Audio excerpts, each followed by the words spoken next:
Hi friends. Host Derek here, host talking with French people.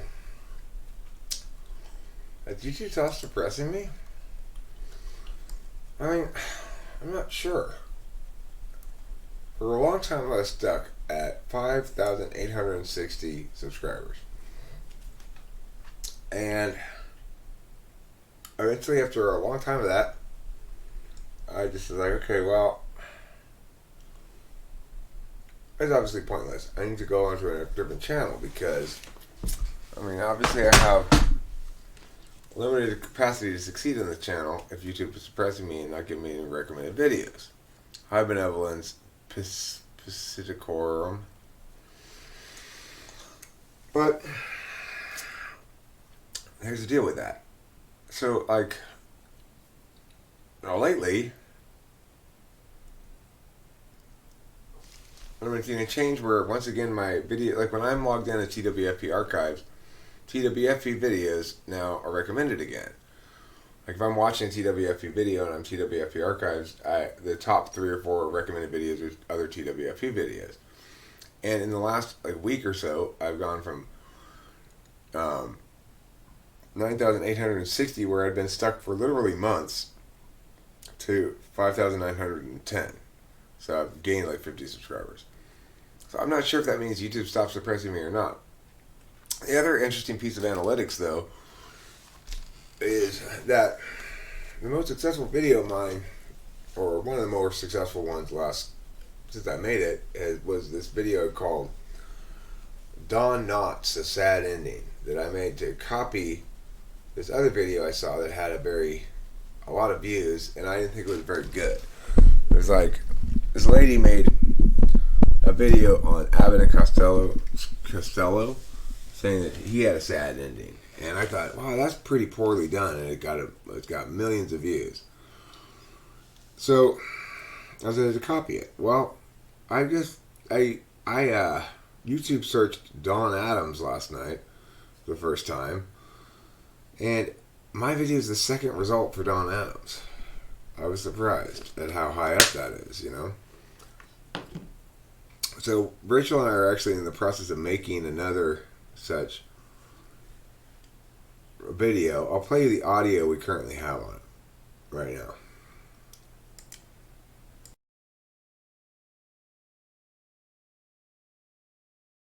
Richard Dawson is most known for his work hosting the popular American TV game show Family Feud.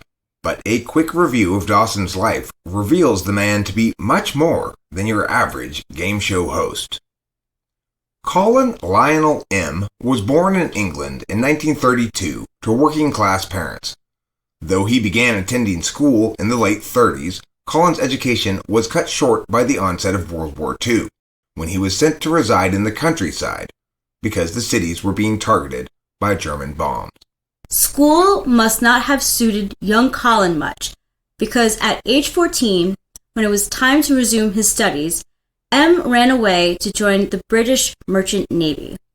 His real success therein, however, had nothing to do with his nautical skills. The teenager became quite successful in shipboard boxing matches, staged between crew members. So tough was the future game show host that he earned almost $5,000 just from winning shipboard matches between the end of the war and 1950.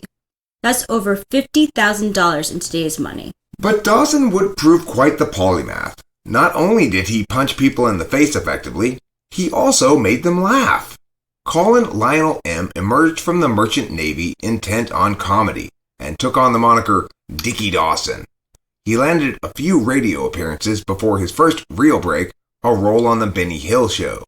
But his biggest brush with fame during this period was not fame of his own. Circa 1960, Diana Fluck was Britain's highest paid entertainer. Why?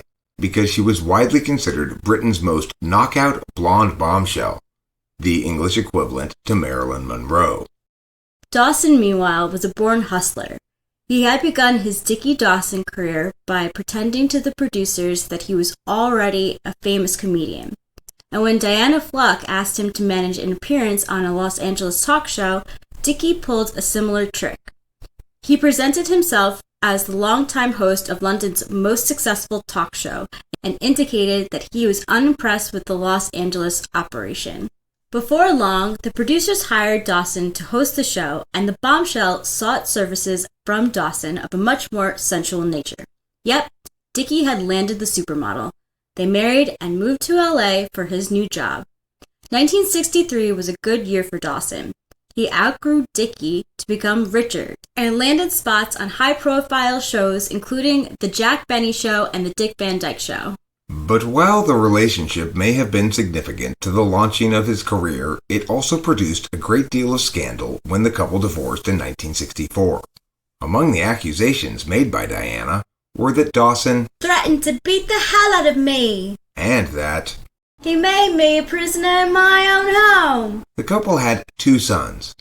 Dawson was awarded custody of his 2 sons, and while the times were such that his ex-wife Diana was broadly condemned as a mother who had abandoned her children, Dawson himself called her decision a kindness and indicated that the presence of the children helped him survive a very dark 14 months after she left.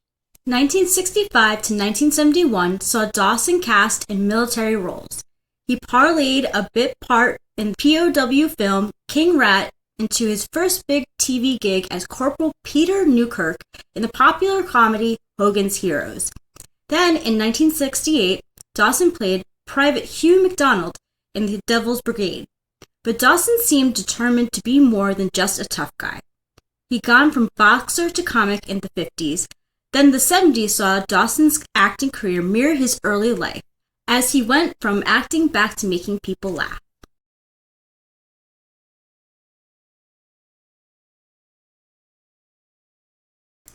Okay, that's all we've gotten done so far, but I wrote that thing. It's about Richard Dawson, the former host of Family Feud, and the reason I'm reading that out loud is because of what I was saying about my Don Adams video, which I'll repeat momentarily. But first, let me say thank you very much, Amber Drasher. You're a wonderful human being and a ride with thunder. And, you know, there's one thing I love is weather. I love weather, including thunder. Makes me, it's very slabby too, because I've been really seriously considering, in fact I sort of made the decision to abandon this channel because of various anti-Eric forces seeming to have successfully got me, you know, ineffective on YouTube with this channel. But I really think something's changed recently. Yes. A bear hug, a beer hug, a swear hug, or a near hug. All of those are totally justified. At the very least, totally justified. Maybe even more than totally. So, you know, it's like I live streamed the other day about the drama in the rooms. And that video got that live stream had 420 views and 56 likes or something like that. Which is just so much strikingly more than I get on the Archives channel that it made me think. But then the Don Adams thing, right? So I made this Don Adams video before. I don't know if you guys have seen it, but I'll get a link to it right now. In fact, I don't even need to search my channel to get this video. I can just search YouTube in general for Don Adams. And look at this. It's the second result. That's pretty great. If you haven't seen it, I'll play it for you now. After his death in 2005, many years after his death in 2005, Don Adams brings a smile to people's faces. Older folk probably remember him as Inspector Maxwell Smart, the TV sitcom Get Smart. As much of his later work was in providing voiceovers for cartoons, the younger people more likely remember him as Inspector Gadget.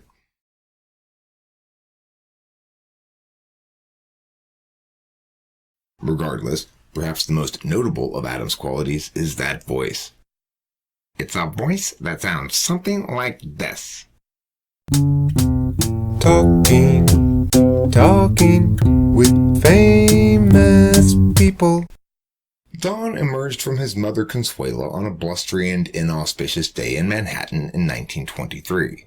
Friday, April 13th. He would be the first of two sons fathered by William Yarmy.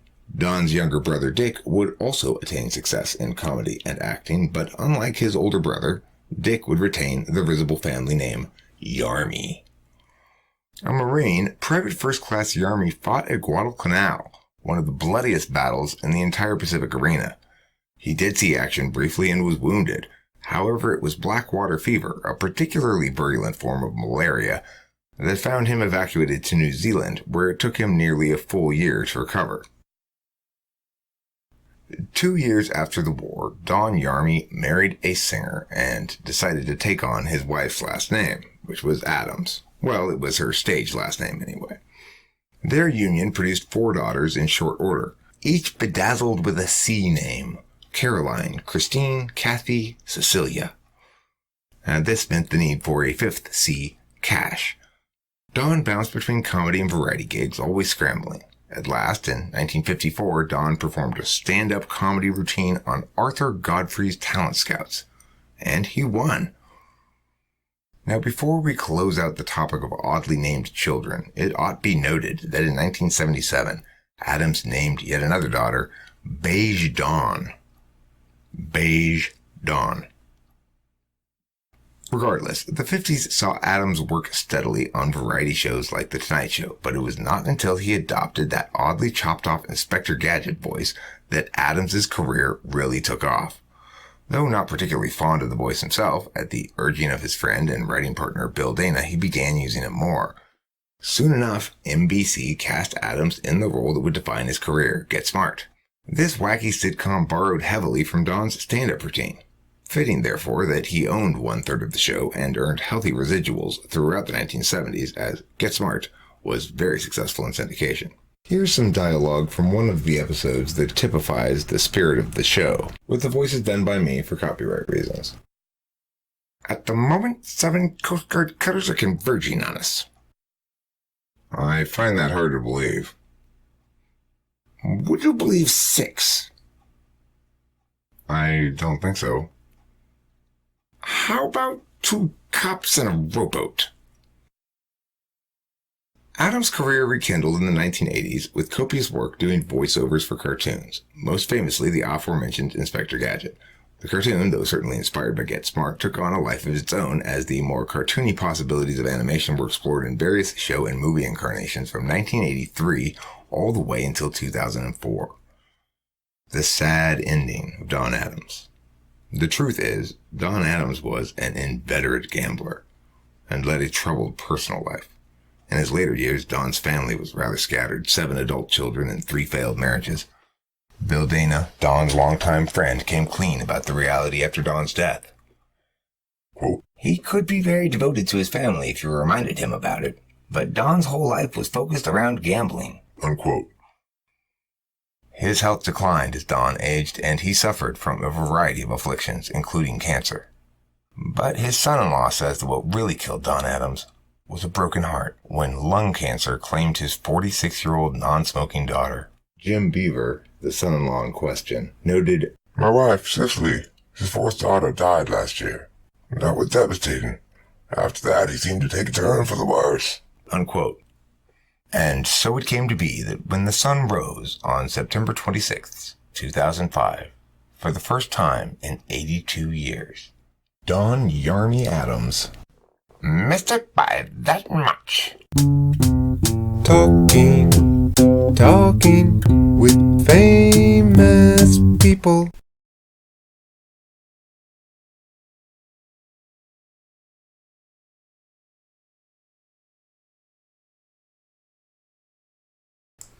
So anyway, this video about Don Adams here is I wouldn't call it a spectacular performer at all, but it's a very steady performer, and my best performing video, well, I mean, actually, there are 2 videos that continue to perform better that have long legs, so to speak. And those 2 videos are a video that Zachary made a long time ago when he was with the channel, called How to Know If an INTP Likes You, or How to Tell, maybe.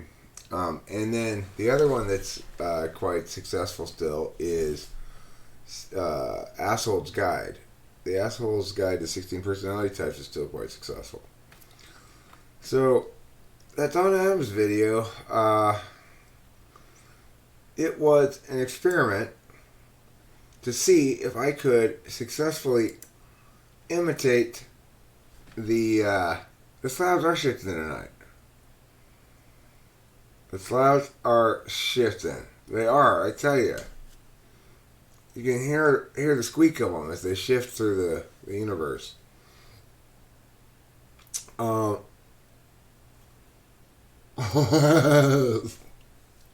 Jake Horowitz is right.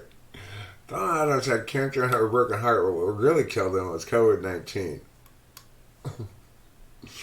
Absolutely correct. So anyway, I saw this video by this lady, and this lady has this. I considered it a fairly poor video, although I watched the whole thing. It was under 5 minutes. It was just like my Don Adams video in terms of the length, and it basically did the same thing I just did, except it did it. I felt fairly poorly, and it has something like 3 million views in 3 years. So, mine doesn't seem to be on pace quite yet. Oh, your grandfather was hospitalized for COVID tonight? I mean, people definitely are getting it, you know. It's not imaginary. I always said it wasn't. There's nothing hoaxy about it. It's not an imaginary thing. But, you know, we'll see how he reacts to it. My dad was saying tonight, well, you know, I got this mask that I wear so I don't get mask shamed. And I'm like, mask shaming's happening? Oh my God. I hope your grandfather's fine too. My dad's in his 80s, and he basically said, if I get it, I get it. He's got no... He's not gonna... He's like that guy who... There's one particular guy who was quite famous at the time of the Mount St. Helens.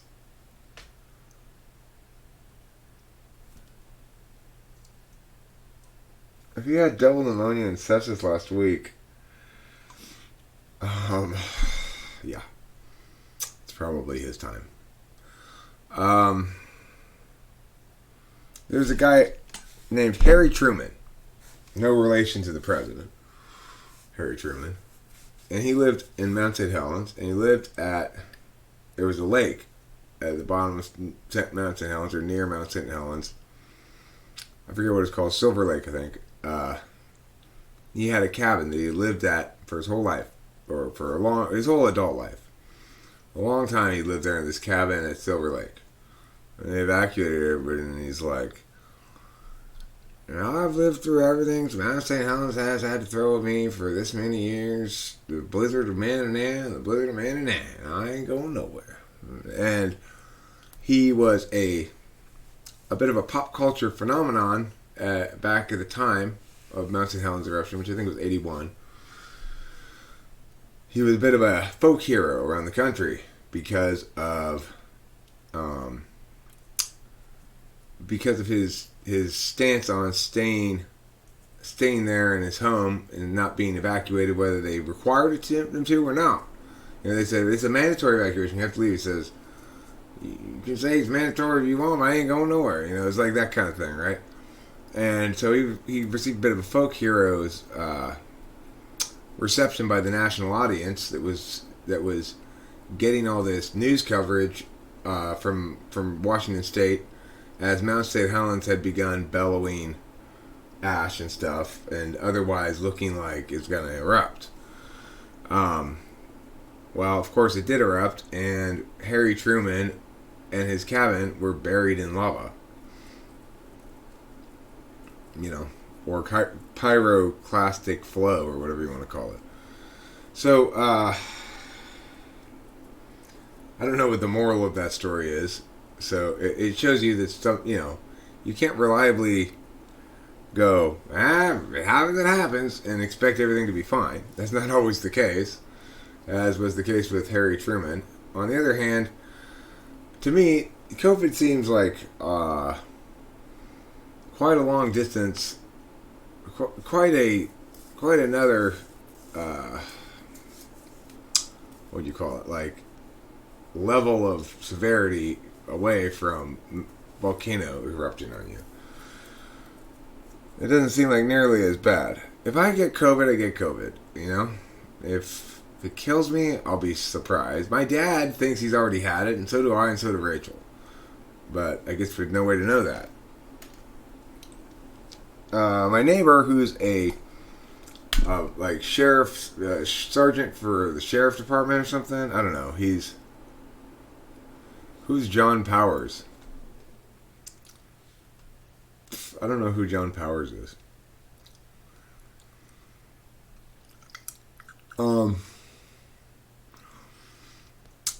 Regardless, my Don Adams video is a lot better than that lady's video that was equivalent that had 3 million views. So, hopefully, it'll continue to have good legs. The fact that it's the second result for the YouTube search Don Adams is pretty great. I'm pretty excited about that. It's like, wow. It depends on the severity of the case, Nicholas Watson. 80% of people have little or no. That's one of my commenters. Who's John Powers, I wonder? Oh, John Powers is a commenter, I see. Oh, well, yeah. People say stupid shit all the time.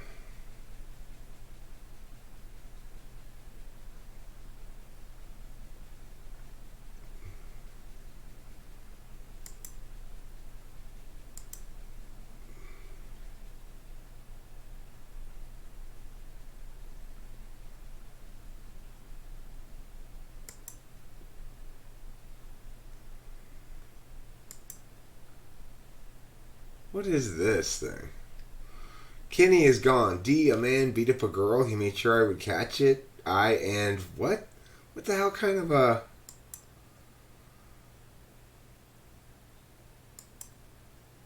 What kind of a comment is that? I don't know what those faces mean, but whatever. Don Adams was indeed a degenerate horse player, but it was no secret. Loved going to the track every day. A fixture at Hollywood Park. I hope they let him hit an exacta or two up there in the big jockey club in the sky. How has this not gone viral yet? I don't even see Don't Quit Your Day Job.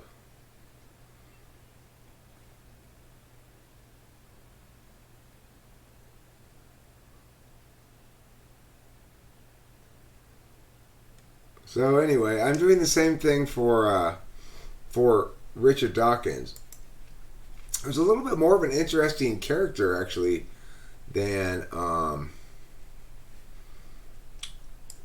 Adams, I guess.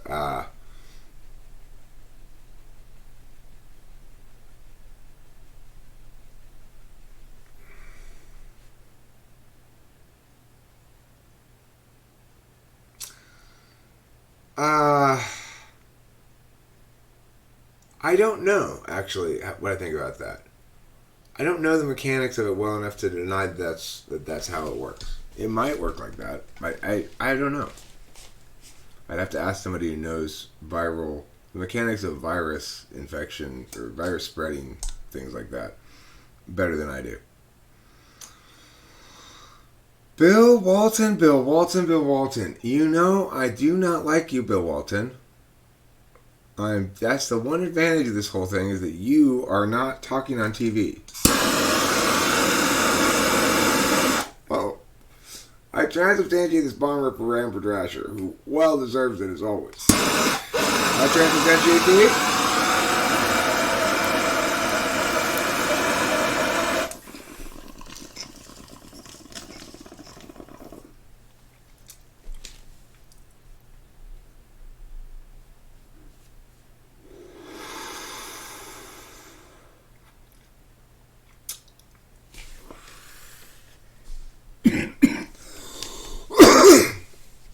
Yeah, I'm not sure if that's how it works or not. If you get exposed to more of a virus, do you catch a worse case of it? Good question. I don't know. Anybody else know?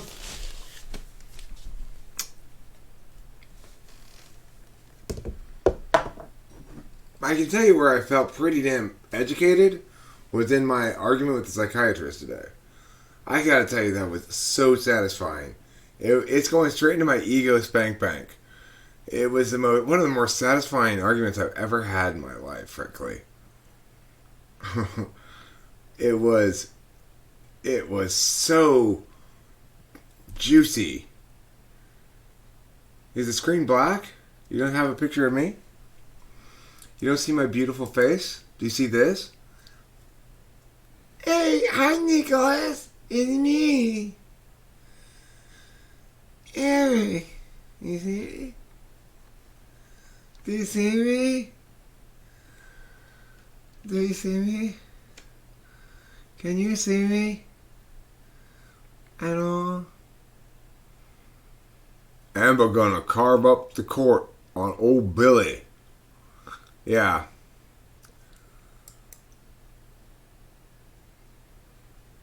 Hey, Bill Walton. You're just scared of me, that's all. You're scared. You're scared that I'm going to take over the conference of champions. Bill Walton. Why don't you go listen to Dave Matthews Band, Bill Walton? That's what you should do. Stop wasting my time and go listen to Dave Matthews Band. And then after that, you should go watch Kings of Leon play a live show. Uh-huh. Ooh, burn, yeah. I just cursed you to a fate worse than death. Koba Jug Hashvili? Koba Jug Hashvili? Koba, do you jug Hashvili? I'm a mad dog. Rawr! What are you? What are you, Koba Jug Hashvili? I'm such a know-it-all. What's your type? Your type is the world's worst announcer. You're also known as Jeebus.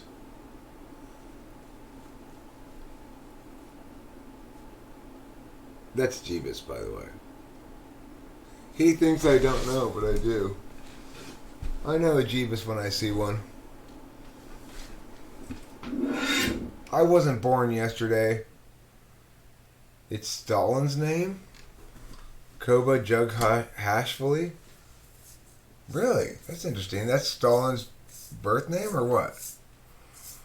He was born Koba Jug Hashvili? That's interesting to learn. I didn't know that. Why did he change his name to Joseph Stalin?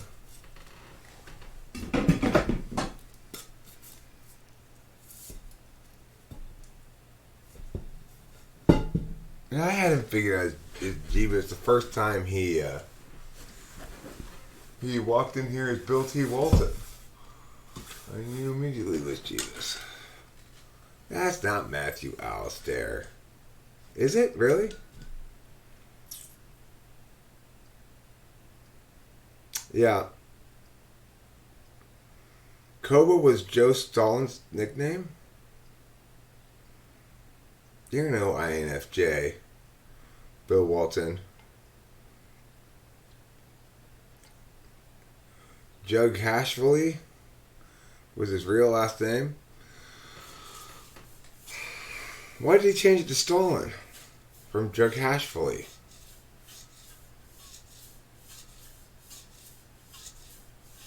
I know what your identity is, mister. It's Jeebus. It's either Jeebus or Joseph Stalin. I'm not sure which one. I now gotta look up this Koba Jug Hashvili thing here. Koba Jug Hashvili. You know what I think? I enjoyed playing that Don Adams video. I wonder what other videos, short videos I have that would be fun to play. Let's see. Dawn Adams, a sad ending.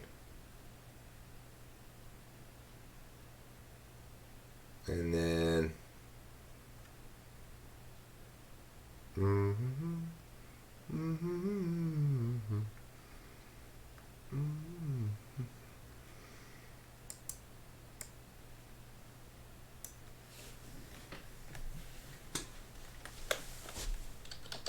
Alright. That's the wrong one, Eric.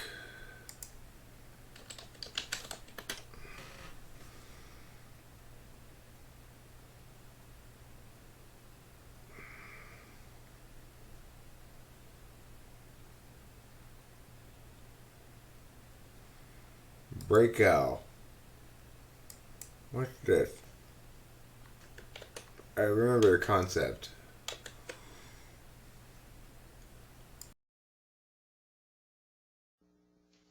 You're a night owl. I believe all owls are night owls. Doing owly business. Putting on spectacles, reading books, being smart. That's what owls do when they're not killing. Talking with famous people. Hey guys, I'm Break Owl. I'm only on the clock from 1 to 2 p.m. to give you guys breaks. The rest of the day I'm off. How did Break Owl get such a good gig? He says he has ADHD. Yeah, I got ADHD.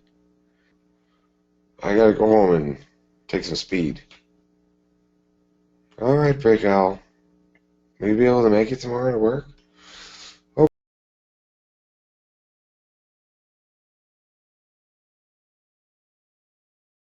Hopefully, I probably will. 2 to 3, huh? Was it 1 to 2? I forget. It's 1 to 2, Break Owl. That was a mistake today, remember? And then you got here at 2 and you're like, oh, I can't be here because it's 2 o'clock. So I don't know why you came. Well, I didn't even realize till I got here, that's why.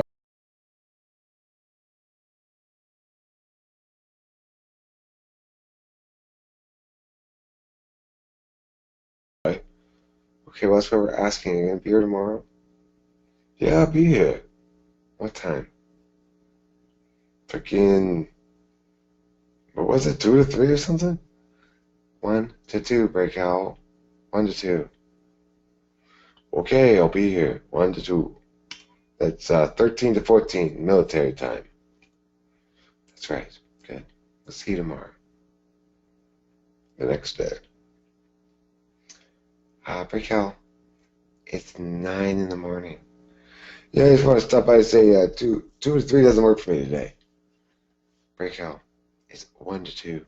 It's not 2 to 3. Oh, 1 to 2 is even worse. That's not gonna work for me today.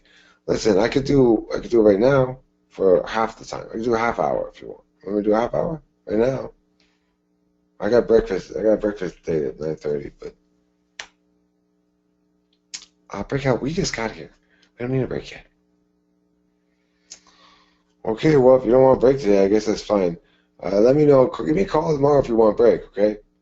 Break Out. You have to come every day from 1 to 2. Do you understand that's your job? What am I supposed to do here then? Right now. I'm here now. What am I supposed to do now? You're not supposed to be here now. You're supposed to be at home, waiting to come here at 1 o'clock. Yeah, 1 doesn't really work for me today. Yes, you've already told me that. It's not an optional daily thing, okay? You need to be here every day at 1, Monday through Friday. You only have to be here 1 hour. The rest of us are here like all day. Yeah, I haven't been able to really figure that out. What do you guys do here all day anyway? We work, Brick Owl. Well, what kind of work are you doing? Paperwork, filing papers, stuff like that. Well, that doesn't sound like work. Well, it is. Okay. You're supposed to be doing it. Well, we're on a break. I am. I'm giving you the break right now. We've been over this, Break Owl. Okay, well, I don't know. You want to go have a cigarette with me? Yeah, okay, let's go.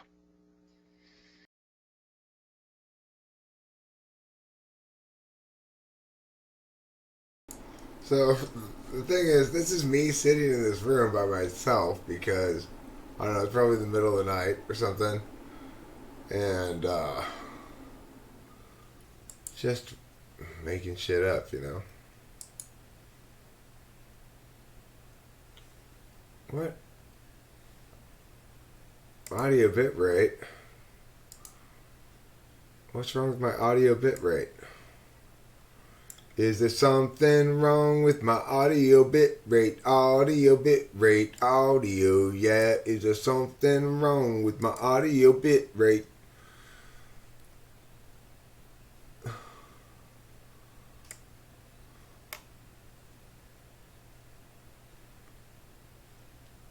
Hey, Desert INTJ. Yeah, I mean, I'm tempted to think of Humanity Man. Maybe I'm not getting suppressed anymore. The DMV video, frankly, makes me uncomfortable. I don't think I really want to watch that one. But that's the sort of thing I wouldn't do anymore, you know?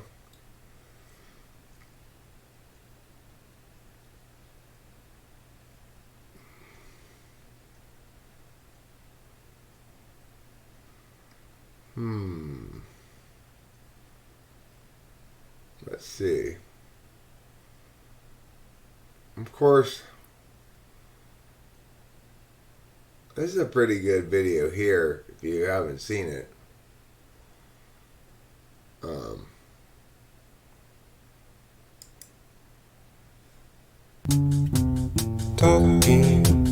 Talking with famous people. Hello, my name is host Eric. I'm the host of Talking with Famous People, and today is a red letter day in the history of Talking with.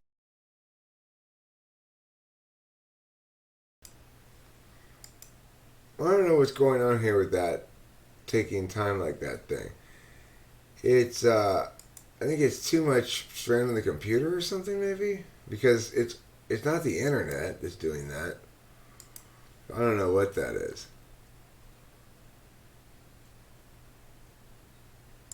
Where I react to faces. The Pukoki one.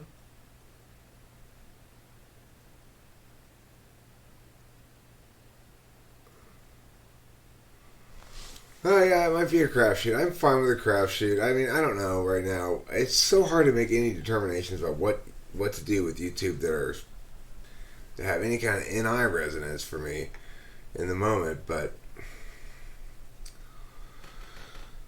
I'm not sure what's going on right now with the showing stuff as well. I'm having problems. Bukoki's Faces is a funny video. I forgot about that one. I'd like to see what that looks like. Pukoki's Faces TWFP.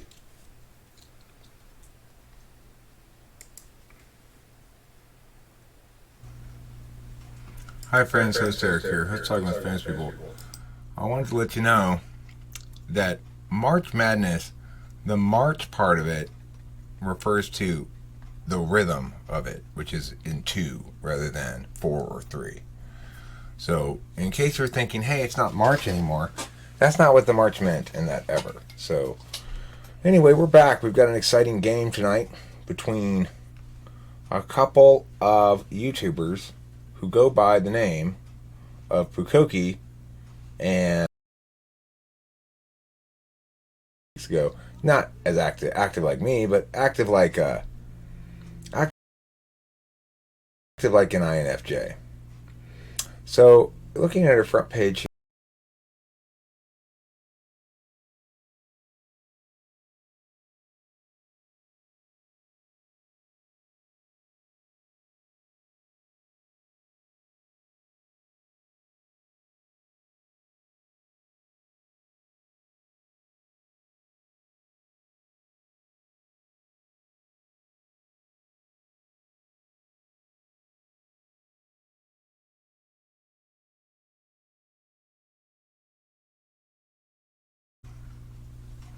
Hi friends, host Eric here, host Talking with Famous People.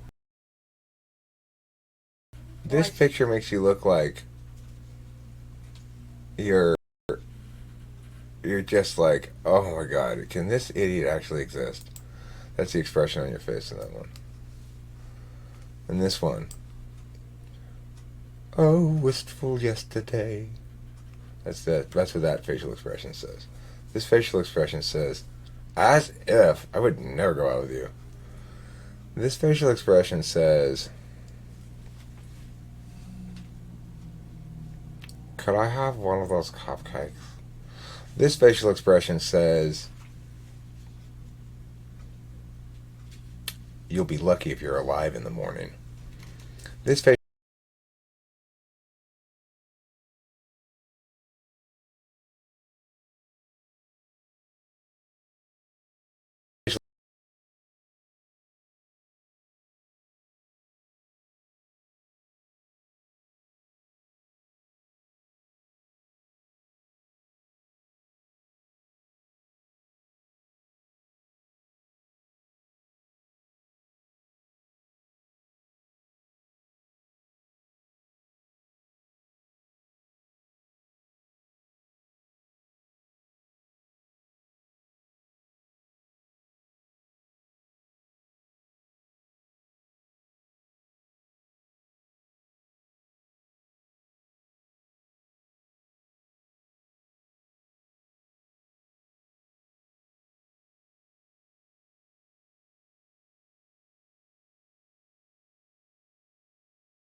Thanks, Hambone.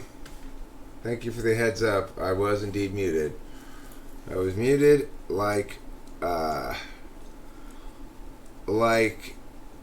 let's see. Like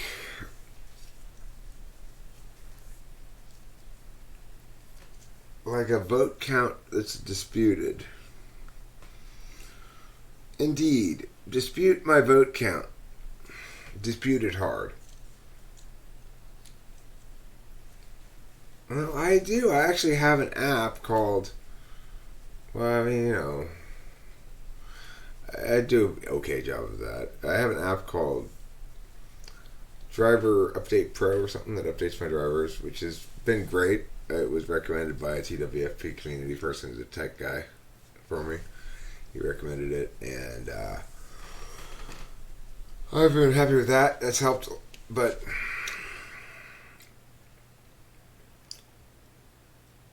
we're going to the store? Okay, sure. Which store are we going to? Upton Plates 48. Upton Plates. Upton Plates. Upton Plates 48.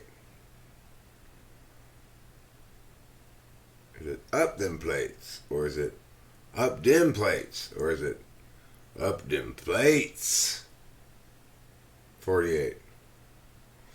Which gets the accent up dim plates? Is it up, dim, or plates? Can't hear me, can't hear me, can't hear me, can't hear me, can't.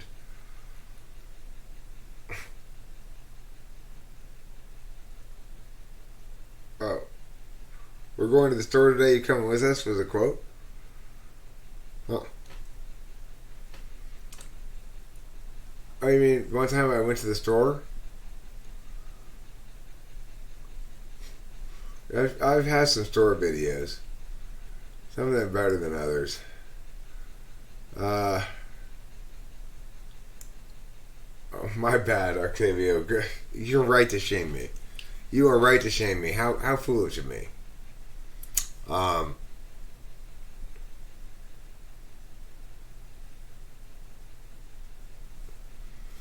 was muted. Am I any longer? I was muted like Helen Keller. A great simile. I should have a show called Great Similes in History, and I'd include that one.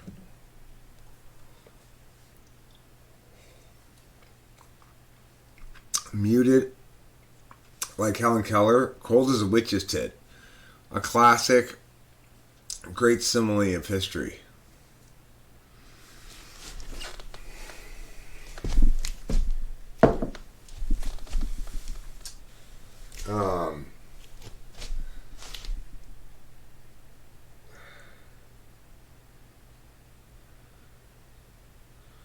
I gotta think of some more great similes from history. For example,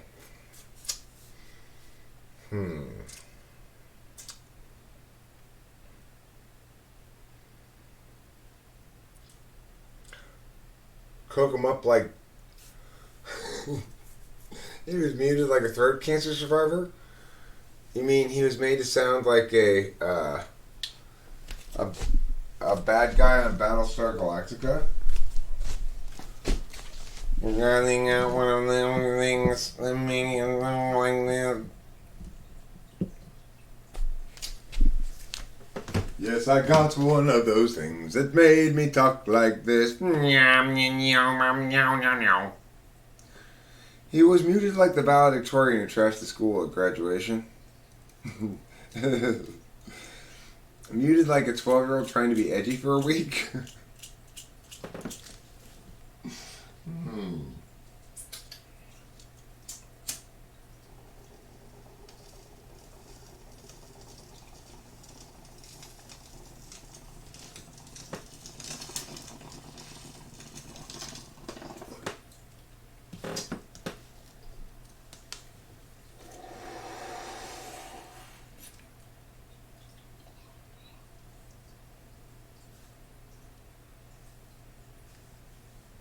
Muted like a string on a whole note rest. That'd be more of a literal interpretation of the metaphor there. Do I polar tan? What does polar tan mean? Does that mean get your polar function tan? You expose your polar function to the sunlight, then you get polar tanned. Or does it mean do I tan polar bears for a living? We've got 4 more clients today. 4 new clients for the spray tan. No, we got 2 spray tans and a tanning booth. Well, what about the 4th one? He wants both. Apparently, the new thing in polar bears is trying to look more like brown bears. I don't know if you knew that or not. I keep up with all the news about polar bear culture trends. Cultural trends in polar bears. Why? Because I care. I'm not an uncaring monster like you guys. Would it be too strong to refer to all of you as uncaring monsters?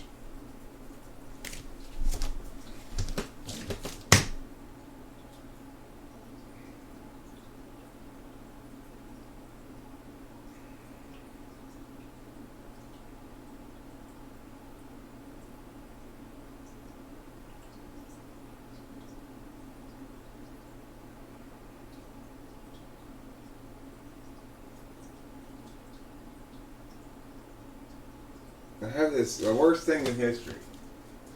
Everybody should know what the worst thing in history is. Maybe not the absolute worst thing in history, but it's pretty bad. And that thing is a pimple inside of your nose. Inside. Right there. Ouch. Oucha. Ah. Oucha ouch. Polar tanning, I think, refers to going outside and tanning in the winter.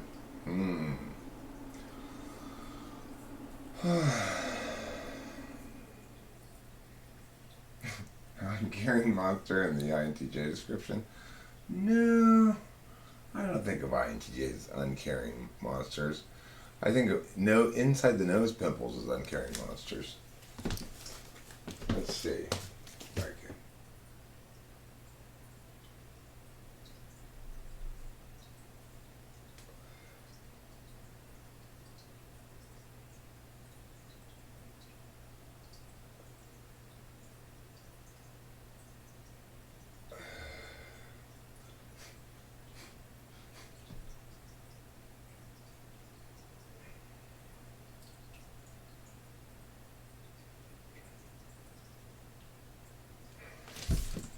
'Twas a time of careless nose hairs, when no one dared to live among those with no nose hairs, when nose hairs knew to give a life those people wanted, a life inside their dreams, a chance at being elsewhere, a chance at being seen.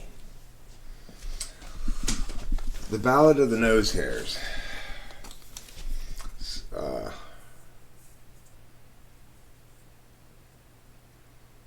Tiger King? Okay. I might follow that example. I might follow that advice. Right now I'm working on this thing on Richard Dawson. Who was the Kissing Bandit host of what's it called? Family Feud. And I have good hopes for that video. It's going to have both my voice and Rachel's voice narrating on it, as I played earlier, the audio that I currently have. And I'm rather, I think it's fair to say, rather enamored of it.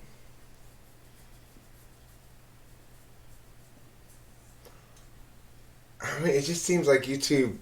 Well, I mean, like I began with explaining. First of all, I seem to be stuck on 5,860 for months. Like right there. I'd go down a couple. I'd go up a couple. I'd go down a couple for months, and eventually that is sort of what convinced me. Okay, along with just looking at the stats, it used to be a substantial amount of my videos would be from recommended videos, and then it was like none. Rachel's asleep, hopefully. She's probably listening to this awake, I would bet, actually. But I could be wrong. I don't have Netflix. We have Hulu, but that doesn't count as Netflix, I guess.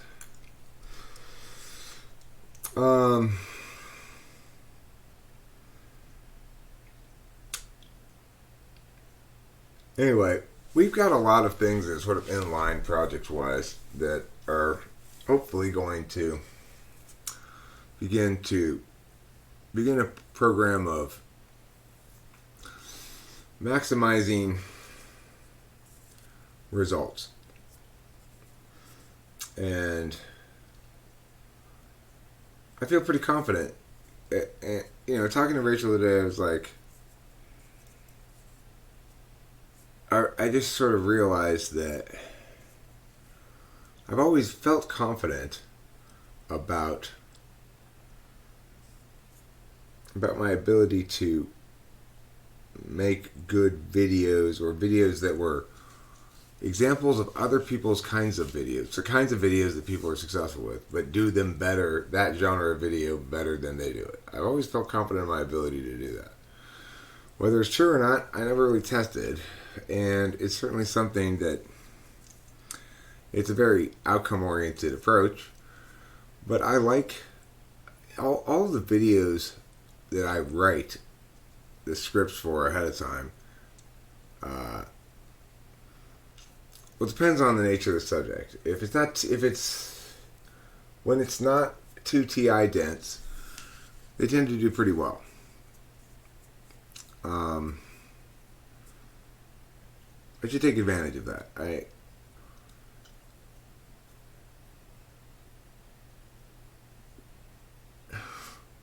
don't have any virus. No, I don't get viruses on my computer. Viruses are for people who don't understand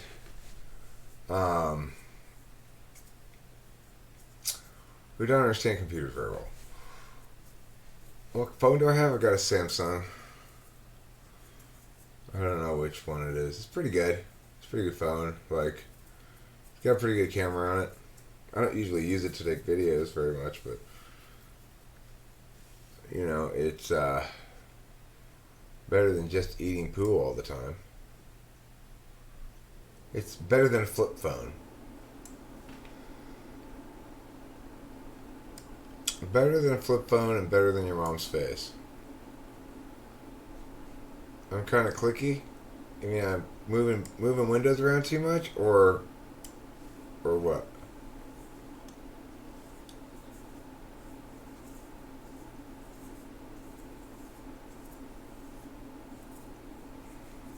I mean, in general, that could produce viruses and stuff. Not me. I don't click shit that is suspicious, or I got pretty good intuition about what kind of stuff to avoid.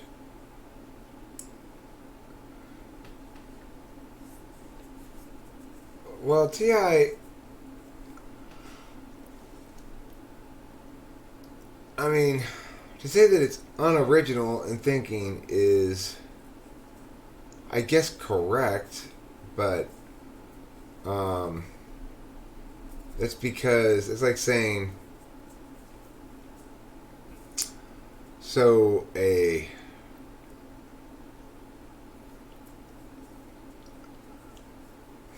what's a good analogy?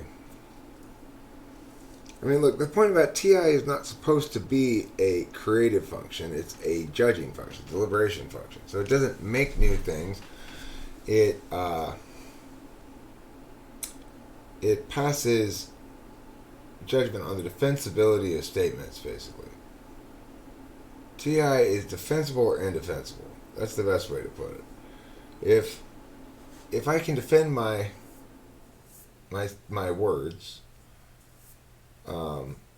then that means the more clearly I can defend them, the more likely they are to validate on the universal level for other people. And the less well I can defend them, the less likely they are to validate. Carrying out things to their logical ends can be considered original. Well, look, this is why I said, I was trying to clarify, it's neither original nor unoriginal. Originality isn't a vector on which TI expresses. So it's like saying,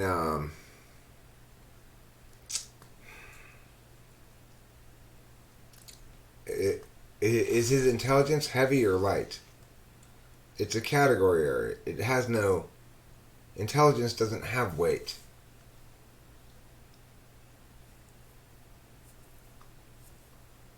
Now, TE is not about the concrete defensibility of a statement. Do you have proof?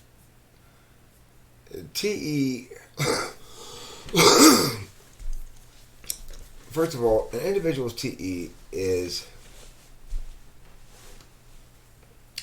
looking at a given problem that it's trying to solve, or given goals trying to attain. So remember that TE doesn't look to others for ideation by nature. It instead tends to run afoul of ideation. What I mean by run afoul of it is it's never it's never next to it, right, in the stack, because TE is ordinality. If that's the best way to put it. TE is ordinality. If I'm using extrovert thinking, I'm considering a specific system, maybe doing something, and thinking about factors like this. Well, I need to make sure I've anticipated this whole process out, because I don't want to be midway through the process, realize I needed to do this step here, I needed to do it back here because now it's too late, you know? Now, note that if a TI person comes and makes claims to the TE person about just about anything, the TE person is going to require a high level of proof, because if it requires the TE person to change what they're doing at all. So that doesn't mean TE is about proof. It means TE is about the path that it's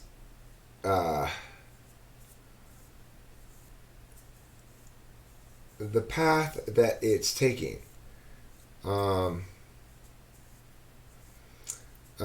So, let me come up with a better example. Okay, let's talk about the time when I built the chicken coop in Laverne. I built a chicken coop in Laverne. That required me to use a lot of TE. And the way I went about doing this is It was pretty straightforward. I thought, okay, well, keep in mind, I didn't use very good TE. Ordinality is the ability to understand why you do certain steps first in a process, um, and why you do certain steps later, and why the order of operations is necessitated by things that are causally determinate. Like, if I install that door and then realize, oh shit, I didn't put in the thing that I needed to put in before I put the door in, I gotta take the door out and do the whole thing over again. I can't push undo. There's no conditionality to the thing. It's permanent.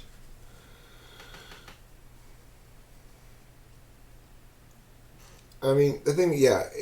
Look, individual statements or acts, locutionary acts by individuals, works of media, or people themselves might be called original by third parties.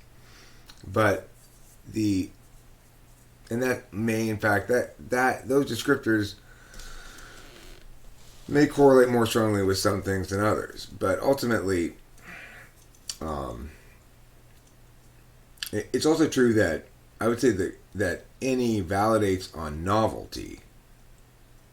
But you could also say it validates on being the one who's using language. So I note with my dad's third slot NE, he likes to talk and other people listen. My dominant slot, I like to talk and other people listen. I mean, I like to listen too, depending on... I'm a much better listener than my dad, but that would make sense because I've got dominant extroverted intuition, which means I've got a nuanced understanding of it.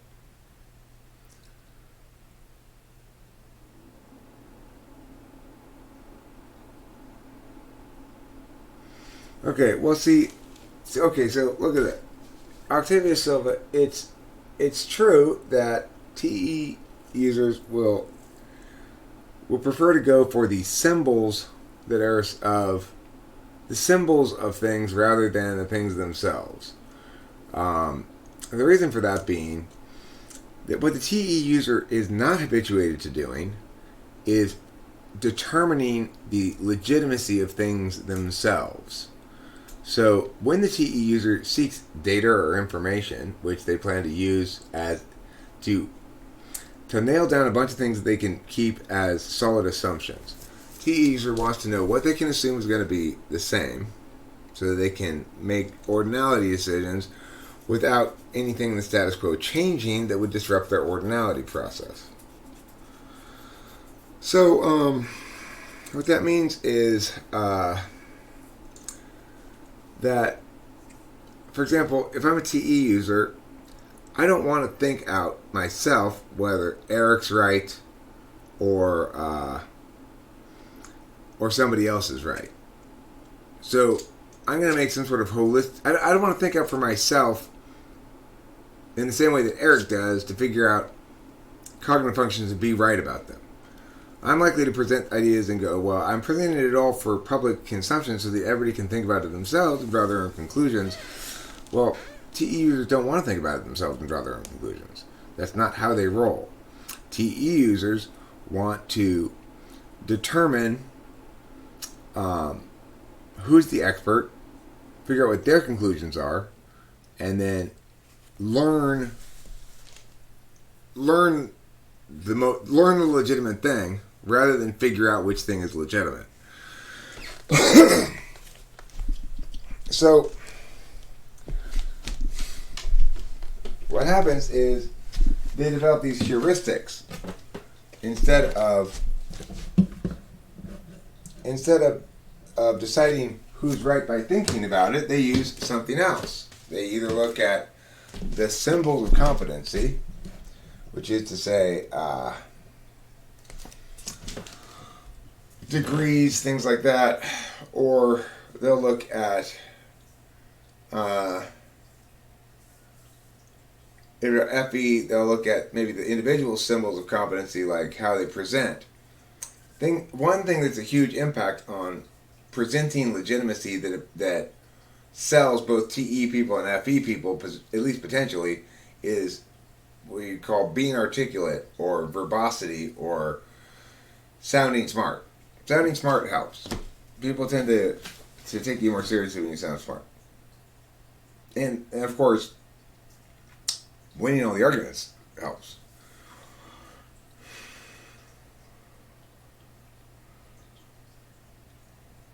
But anyway, TE DOMs will nevertheless do some validation by a TI because it's fifth slot, and they're a little bit more easy to bridge the gap with, in some sense, with TI if you have the opportunity to talk to them a little bit about something. Although they're skittish about it too, because if you start proving them invalid on that fifth slot function, that makes them squirmy, and they don't really like that. So it's it depends on how much you want to, you feel the need to move them.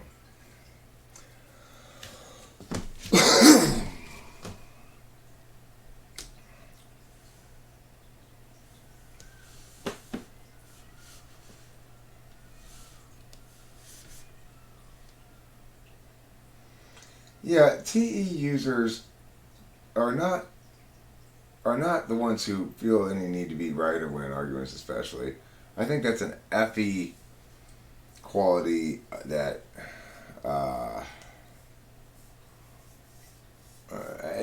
it's an FE sort of statement. Always wanting to be right, whatever. It's hard to even make arguments about. But TE users are. The challenge for them is often the disputes between TE users and TI users are over legitimacy, or at least the dispute between me and TE users is often over what comprises a legitimacy evaluating approach that's going to be okay. So in other words, like they might argue, well, we should do this. And I'll say, well, why? And they'll say, well, it'll produce this outcome. And my fundamental position on that will be that this given context means it's not possible for us to make a good decision like this based on that kind of thinking. Your heuristics wrong. It's not reliable enough, and we're likely to have unintended consequences where intended ones here and blah, blah, blah. And TE users tend to dismiss those sort of things as, okay, it doesn't really matter. Or, like my dad told me today, I couldn't believe it. Just fucking want to fucking double facepalm. I was like, Dad, I need you to help me figure out which of these two fucking places is responsible for this. There's a long-term care insurance thing for my mom. He has spent months now trying to get the insurance to take on the payments of my mom, the part that they're supposed to take on, which he well deserves for having paid into this long-term care insurance for many years, large amount of money. It's only appropriate that he now collect the actual need for it, you know? Well, they have been saying, well, we need this form. We need this form, we need this form, we need this form. We're sending letters to us. My dad takes every single letter down there to the place and sends them to the director, and they say they send them to the thing. Then the long-term care insurance place says, well, we haven't gotten it yet. They have been sending papers back and forth, for well over a month now, without any sign of progress. There's always another thing that they need, and nobody can really give my dad any answers. And so I'm trying to figure out who's really to blame here. So I'm like, Dad, I need to understand who I should be mad at here. Who is mad? Who is the problem? Is it the nursing home or is it the long-term care insurance? Because my dad's giving me mixed answers on this. So that, son, it doesn't matter. That's not the point. The fuck it doesn't. The reason we haven't had this thing solved already is because I have not been let off the leash to be a attack dog on whoever it is that's responsible here. I don't even know who it is, though. I don't know who to be mad at. I need to know who to be mad at. What does FE ignoring look like?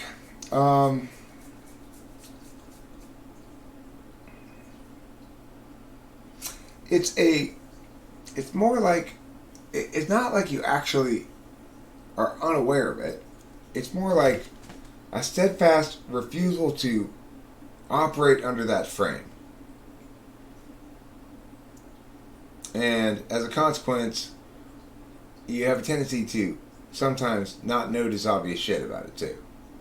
So what that means is you kind of are like, yeah, that's really important. I like that. It's important to me that other people do that. I want to make sure other people are doing good FE. That's being concerned about other people's feelings. I know already. By default, I sort of intuitively know that my FE is good. I don't have to worry about myself. I'm going to be careful with other people's feelings because I'm an introverted feeler, so I know that. So I don't have to worry about my extroverted feeling. However, I like to see other people show good extroverted feeling and care about other people's feelings. So, but I'm not ever going to operate under that frame myself because since I'm so confident that I do it well, I don't have to operate under that frame. Well, I know I'm never going to make any FE mistakes, so I never have to really pay attention to that. And, in fact, there's lots of circumstances when obvious FE data would come across your field that you choose not to interpret it as FE data because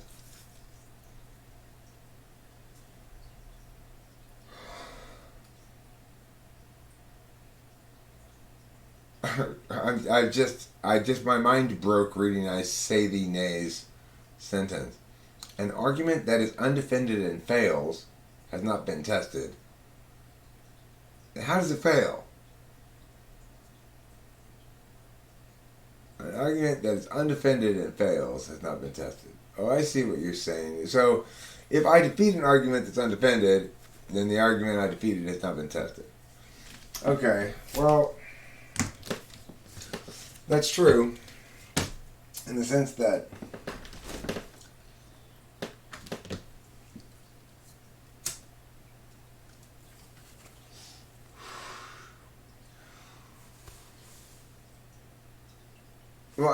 it's like this.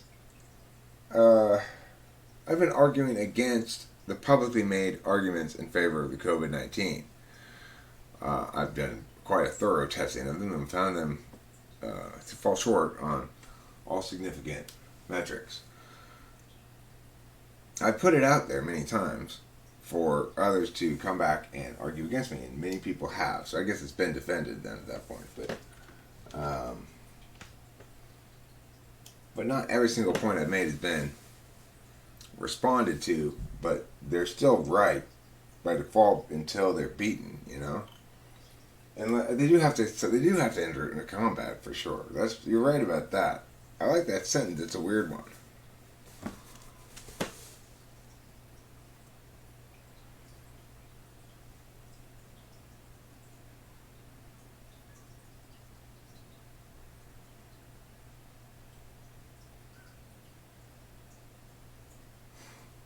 Yeah, R. Claire, it's the INFJ influence. She turned out to be an INFJ, actually. I thought she was an ENFJ at first. I typed her as one. She paid me to type her, and I typed her as an ENFJ. But after I was with her for about a month, I realized she displays a lot, kind of, to people who... she may display fairly extroverted, but... she's an INFJ. She uses her SI too much in terms of the metaphysical stuff. Like, she draws from personal examples too much to be an ENFJ. She can do things like recount what we did earlier today. Although her memory's not great, but it just didn't. ENFJ just didn't fit for her. She's not extroverted is what it boils down to. I'm definitely the talker, and she's definitely the listener.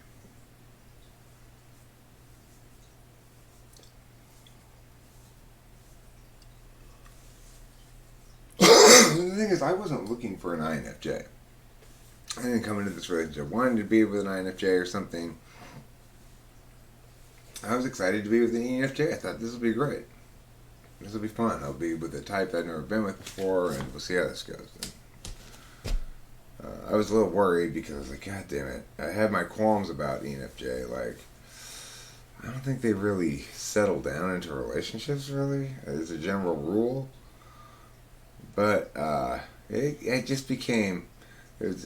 I really was hesitant to change my typing on her until I was sure I was wrong in the first place. Because I didn't want to change it and change it back again, or change it again. If I have to change it once, fine. Because obviously, when I first meet somebody and type them, a month later, I spend a month with them of steady 24/7 time. I'm gonna know them a lot better. And so if I have to change it once, fine. But I don't want to be premature about changing it because I don't want to have to change it again. So that's what happened.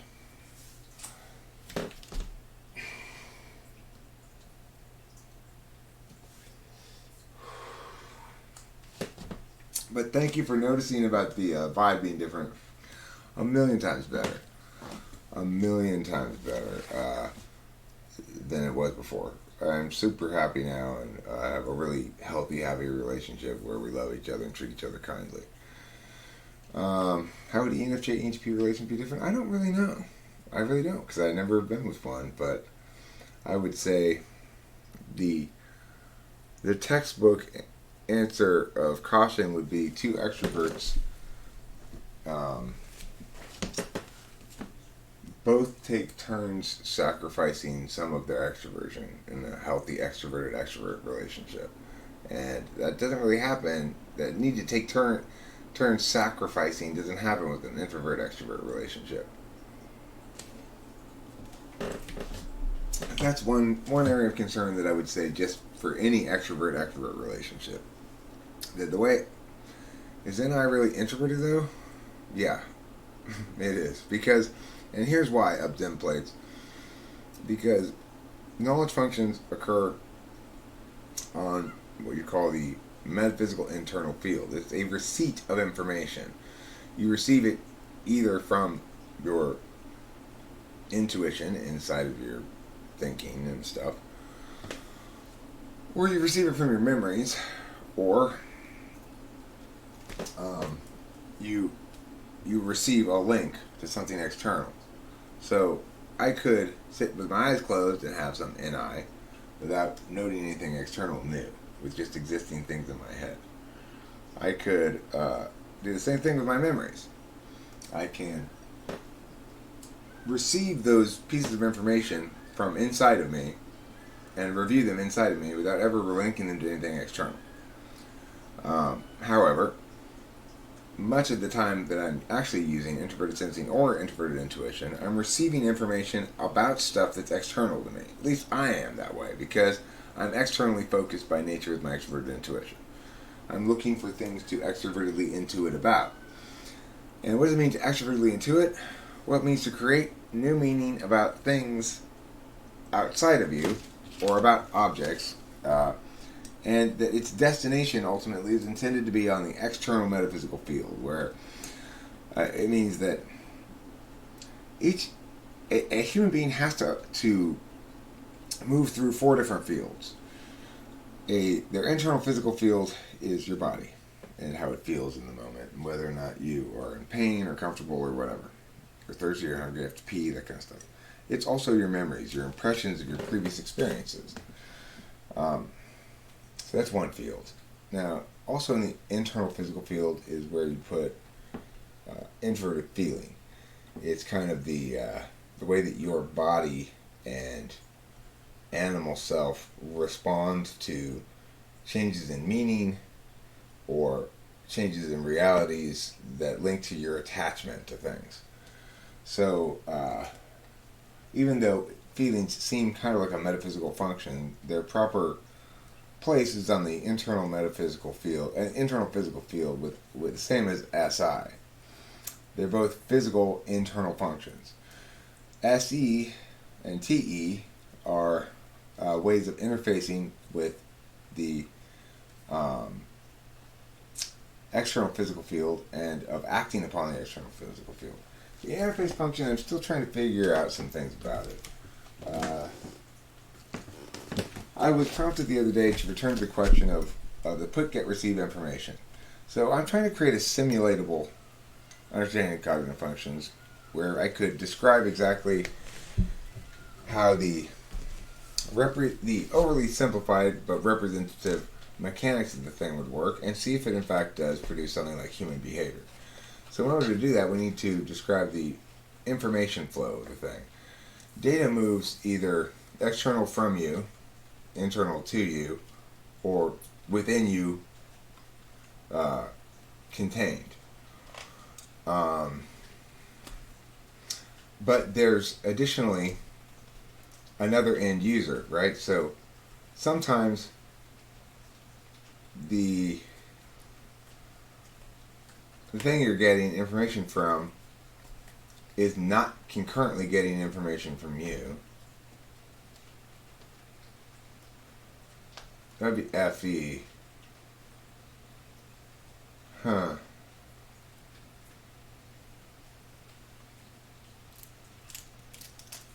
I don't know. See, I get kind of stuck here because when I try to think of how the information flow goes, it seems clear to me that information can go out of me, into me, within me. There's a fourth kind of thing for T, E, and FE, and it's got to be information that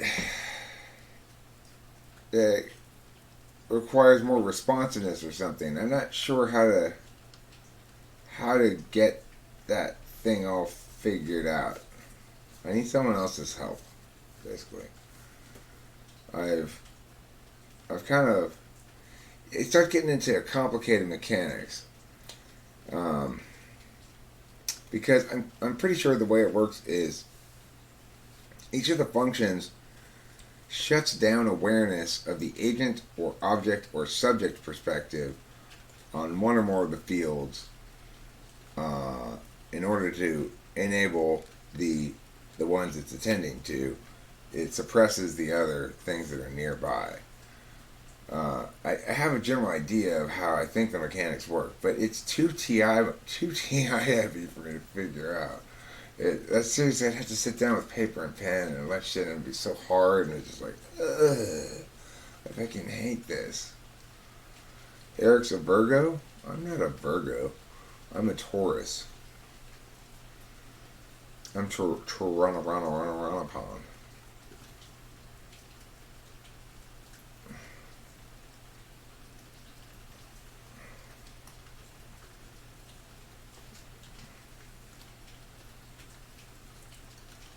Yeah, I'm a Taurus. I'm a bull. I'm a bull and a Sinochop. It's raining. You guys, it's raining outside. It's raining. You hear the rain? Do you hear the rain? It's raining. Oh, do you guys want to hear something pretty special? Would you guys like to hear Richard Dawson's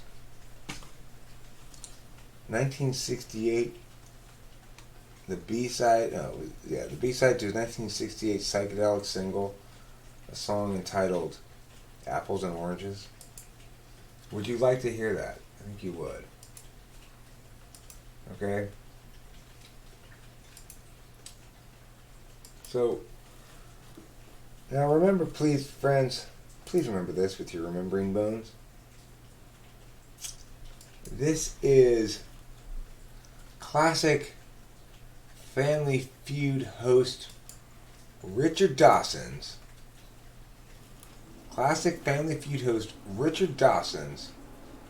1968 hit psychedelic single. I don't think it was a hit single at all. It was his single though, hit or no. And what was it called? That's right, Apples and Oranges. Let's give it a listen.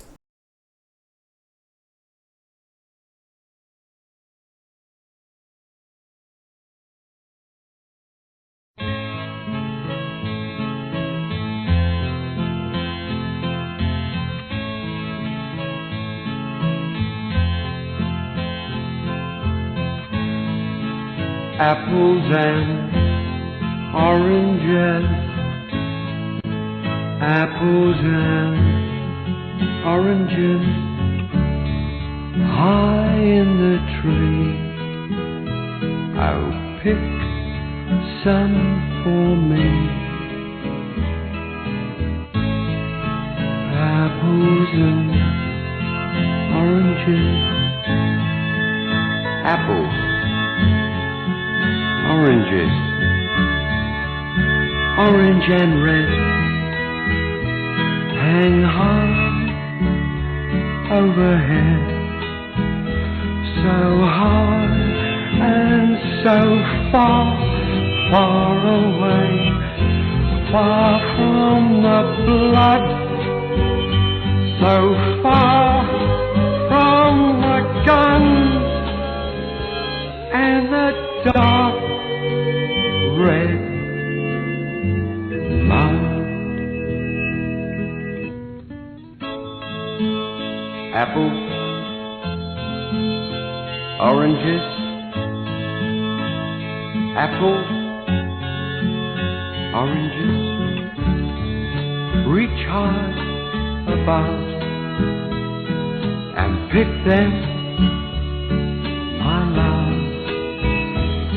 While I lie so far, far away, facing the grave, I see not one thing, and I hear no sound.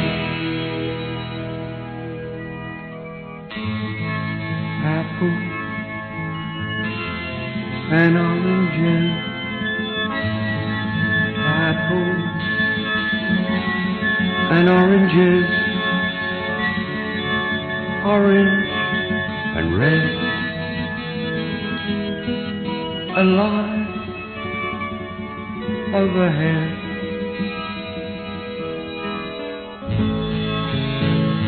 Apple and orange. Apples and oranges, pick them for me, because I am dead.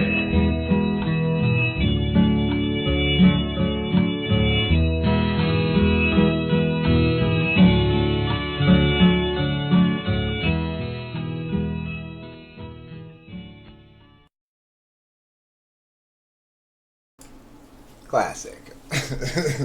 Absolutely classic. You want to kill a party dead.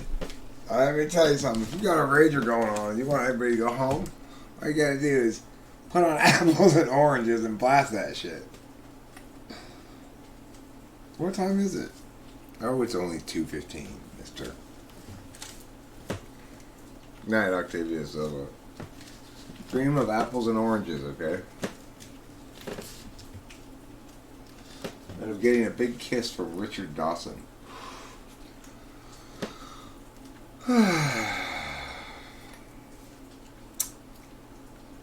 Okay, I want you to dream of Richard Dawson giving you a gift basket of apples and oranges and a big kiss. And you answer, a liquid you keep in your fridge.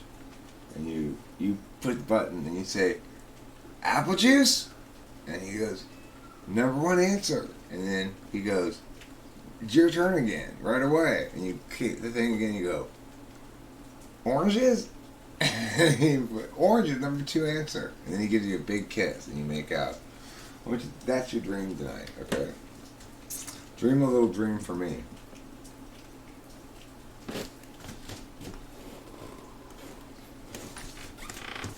It's totally raining, you guys. It's totally raining outside. Can you believe it? It's raining. I'm talking about Richard Dawson, the host of classic American game show The Family Feud, in which regular American families joined together to see how well they could correctly anticipate what people surveyed thought of commonly asked questions like, name a kind of bird that enjoys that people feed bread to. Duck. Duck. Number one answer. Survey says, number one answer, duck. Good answer, good answer, good answer, good answer. The wisest guy has come to the realization that he's an INFJ. It was so shitty back before that had been realized, when it remained unrealized. Then I was just like, God, when is the wisest guy one going to realize the realization that he needs to realize? It's offensive to me.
Well, friends, I'm going to play a couple of songs here, and then I think I'm going to either go to bed or maybe get back to work on my exciting Richard Dawson video. Rachel and I have done a fair amount of work tonight already. I'd like to have some things done.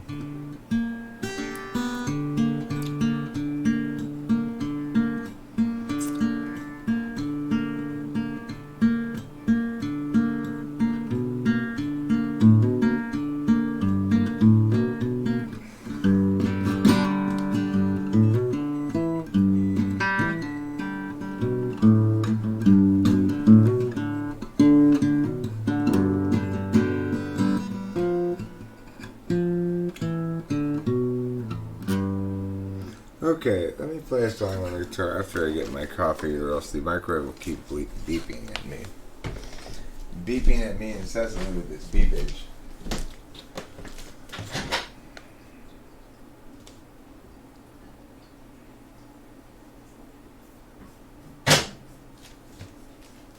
And we wouldn't want that.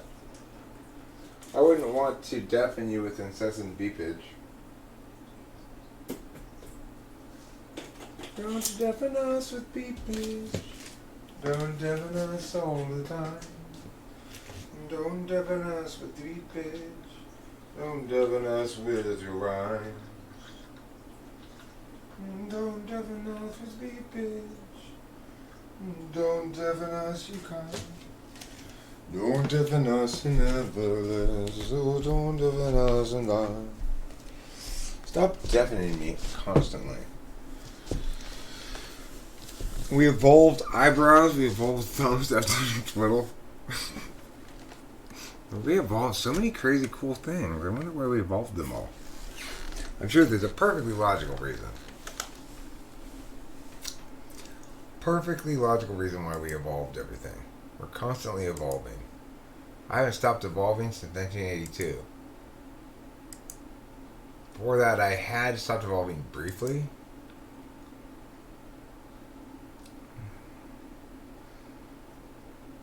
No, that's the same thing. Okay. I want to open that, really. I want to open...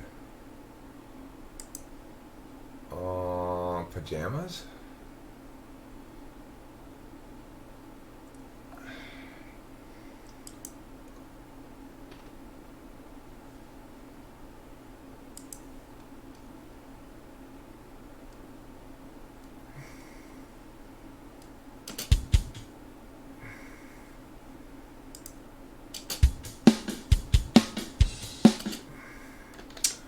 Don't make use of that beat anymore. I want to get a different beat.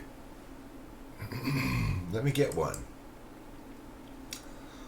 I'll get one from here. I have one though. I need to just look around my computer a little bit more.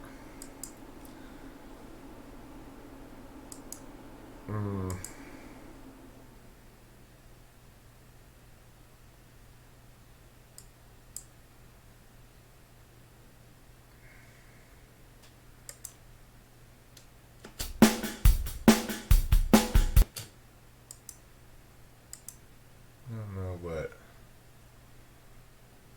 let's see what else I can find. It's a little different, not much.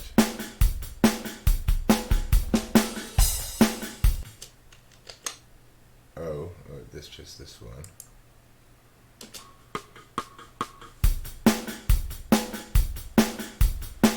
Hi everybody. Welcome to a rock and roll party of all time. Let me fix this thing. Now we've got a rock and roll party of all times, they call it. This is the kind of party that people rock at, they roll at, they learn to stroll at. If you like rocking, you like rolling, you love walking, and you love strolling. If you like a stroller, then you got a baby. If you don't got one, maybe, baby, I'll put one in you, lady. Hi, Dr. England here. It's true, I'm a doctor. I'm a doctor of metaphysics.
Ancestors knew there'd be a need. Go down on somebody from their knees. us we evolve, bending legs, carrying eggs in a basket.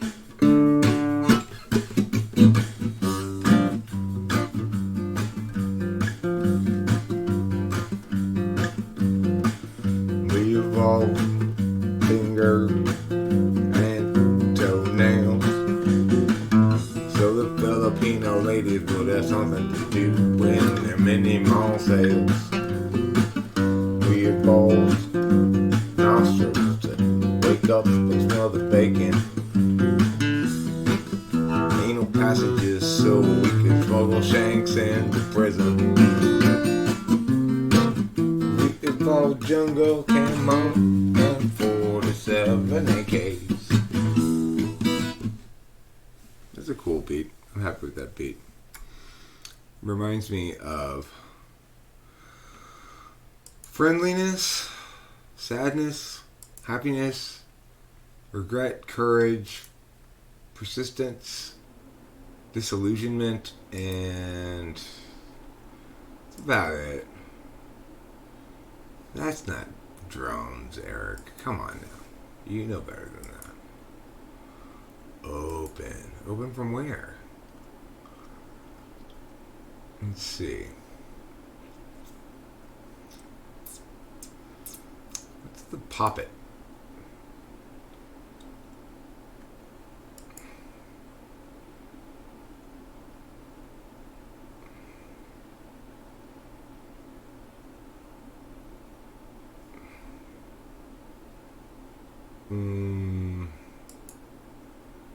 What's the poppet?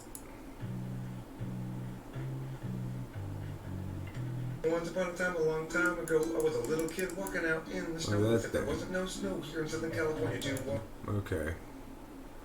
Now I know what that is. That's the poppet. Why is it called that? I don't know. Your guess is as good as mine. Why do I name things so randomly? I don't know. Stupid.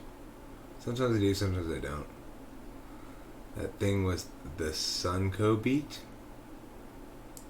What?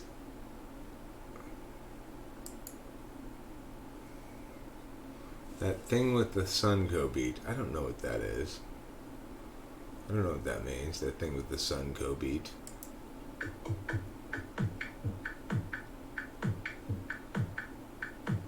This is a weird beat.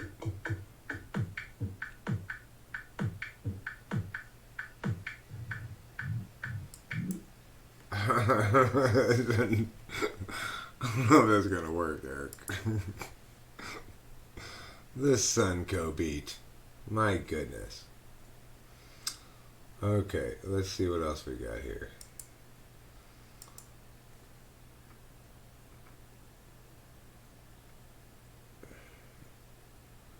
Secret Project 7. That sounds interesting. Some Poe and something. Things got lurchier. See what this sounds like. What is this?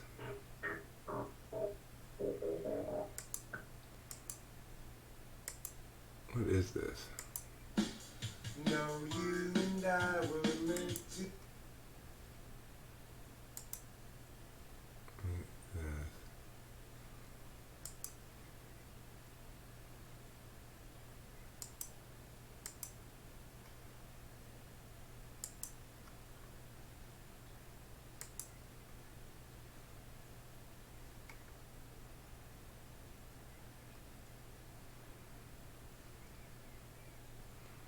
I don't know what this is. Let's see.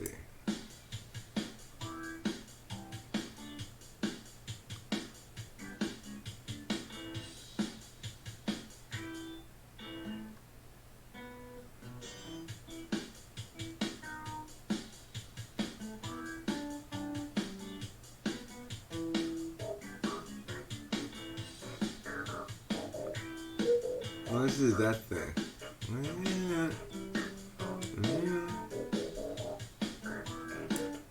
I know what that is.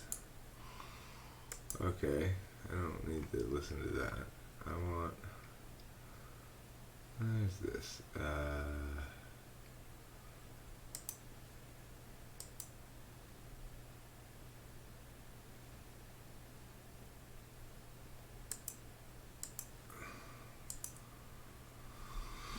What is this?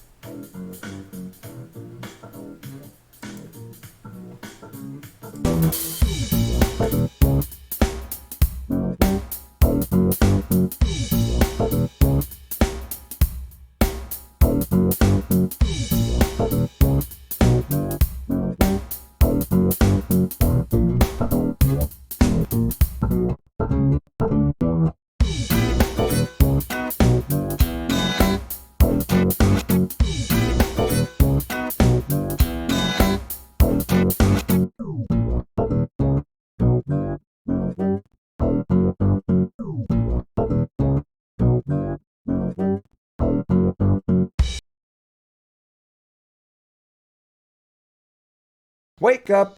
Your daughter's gone.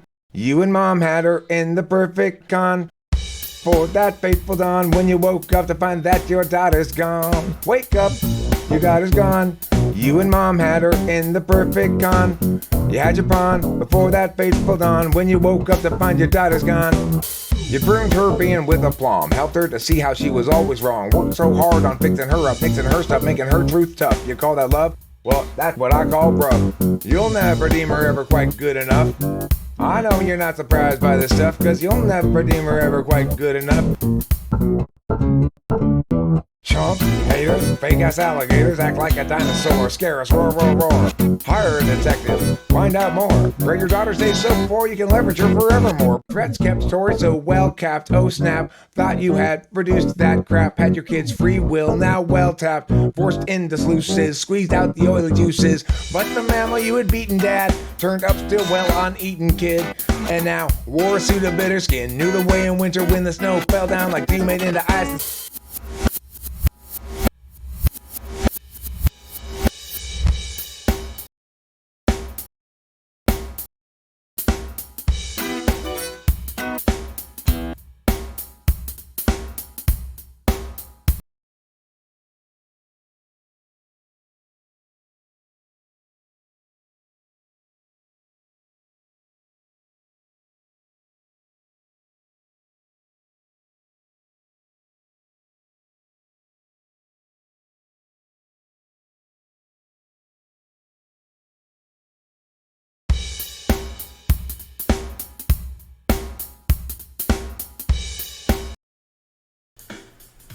Hi friends,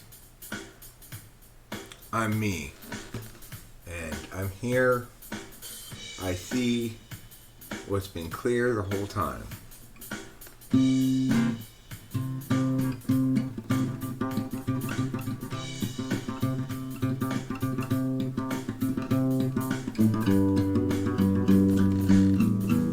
Let me turn this up though. Where's my remote control? Here it is. There it is. Here you go. Where it was. Now we know. There it goes. Now it's time for With Flows.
so slow.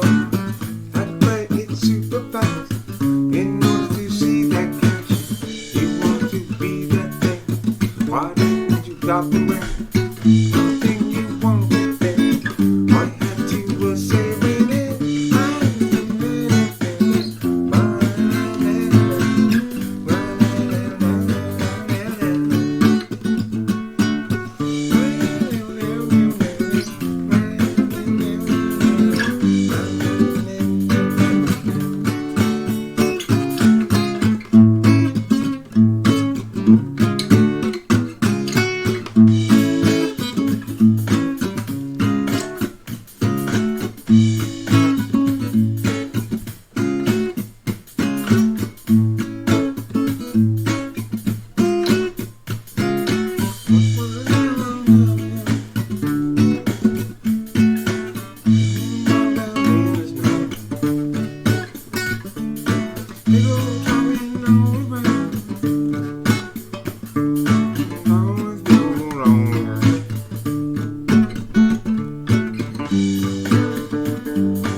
Oh, Eric.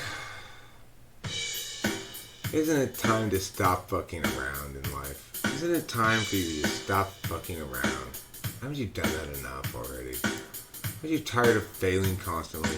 Don't you ever get tired of your constant failure? What's wrong with you, Eric? You and your constant failure are annoying me again. I don't blame you, Eric, for being annoyed by your constant failure. I can't blame you, Eric. Your constant failure is super annoying.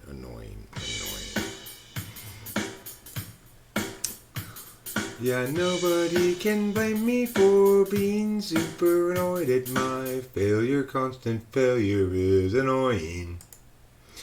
Constant failure is annoying. It's true. I don't want to play the guitar anymore. Now I feel sad about my constant failure. What are you going to do in life when all you can do is lament the sadness of a failure when that failure consumes you?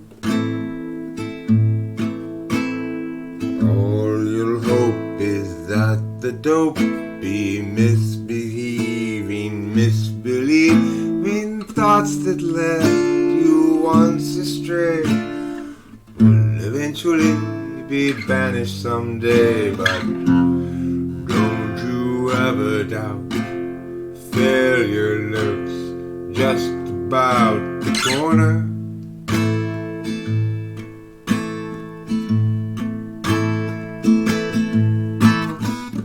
He carries with him a ledger. Your name is written in bold. When you think it's time, you'll discover you're in line. Failure will take over your soul again.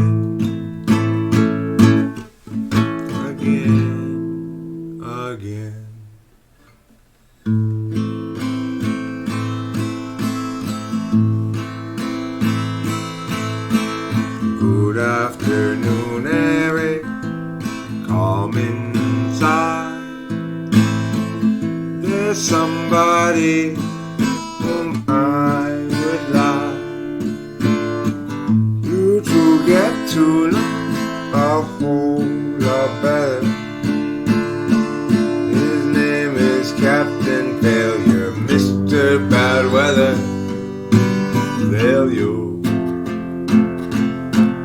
haunts you like some guilt.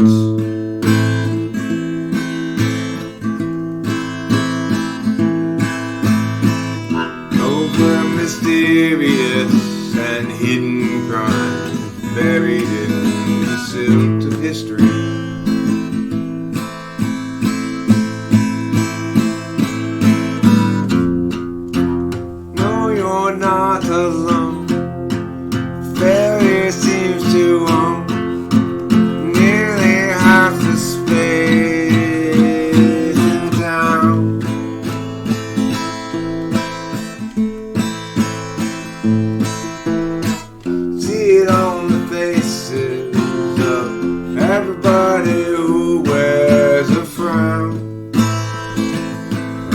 frown.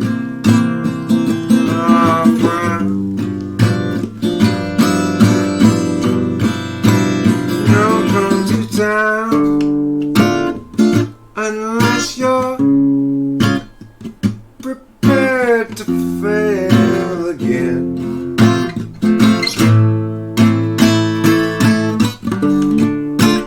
Don't come inside unless you've arrived in failure's glad cabbage and the carriage. It's there again.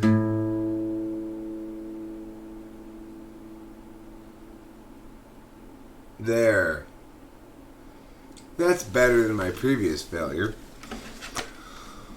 I redeemed myself 42% before departing from your beloved company, which I abused with my failure for too long, inexcusably. I have befouled your heretofore squeaky clean personages with my failure, and I apologize for that. No excuse for willful befoulment. So,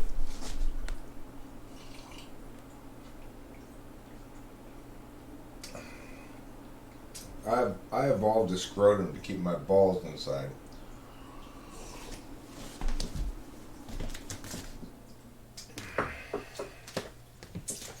At first I was keeping them in my elbow area right here, just put them like right there and just carrying them around like this, but I kept getting squished. So I said, that's it, I'm evolving the scrotum.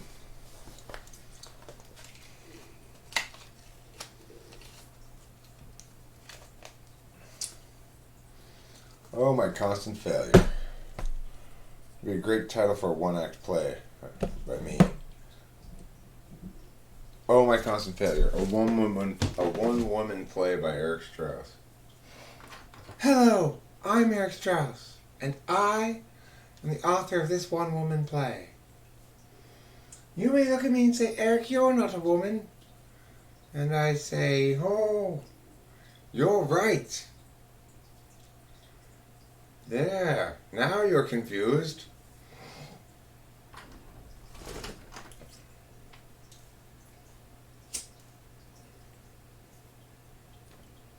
Cigarette time.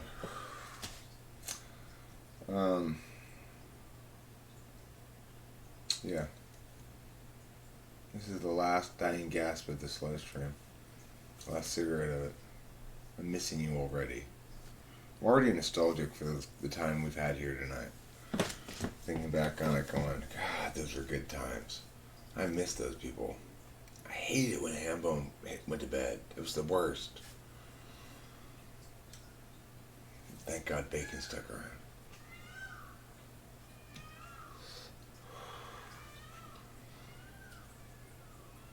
What's more delicious?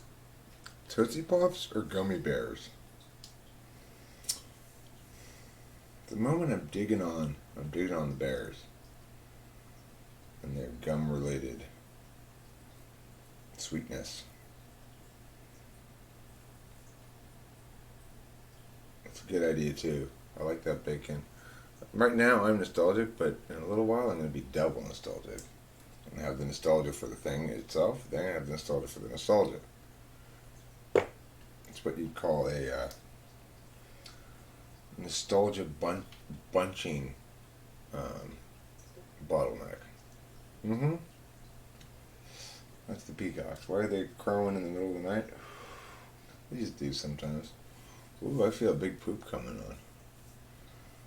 After this cigarette, I'm just going to go outside and let it out of my butt. I redefine failure as success, and everything's fine.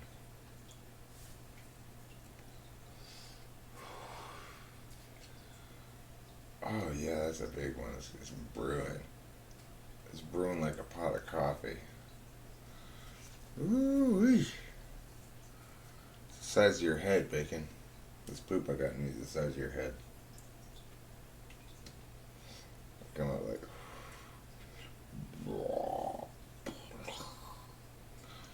I have I've had to have extra capacity toilets installed. Toilets that can carry a handle of poop this big. Says your head. You've got quite a large head, I must add. I didn't know that until I learned that my poops were the same size as your head, and then I realized, wow, I must have a big head. Anyway.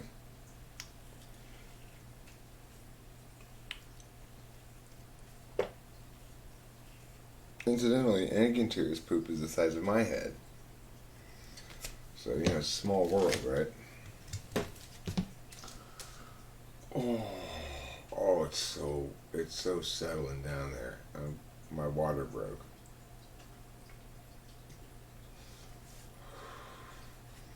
I think I'm going into labor here. Oh, that is gathering some momentum. Yes, sir. Inertia. You know, that which is in motion, as my poop currently is, continues to remain in motion until acted upon, but it's not an outside force, it's friction. But right now, gravity plus my natural, what's it called? Not botanical. Digestive forces are vastly outpacing the slowing effect of friction. Because, frankly, my anal cavity is fairly friction-free. It's not like a sandpaper up there or anything. Okay, I gotta go poop now. Good time to end a live stream if you have to poop. Thanks for being here. Don't forget to eat plenty of cheese. If you do forget to eat plenty of cheese, please eat twice as much cheese next time, as per the previous instructions. And let me go over here. Gosh, I can't find where I'm going. I have to poop so bad. Goodbye. Love you all.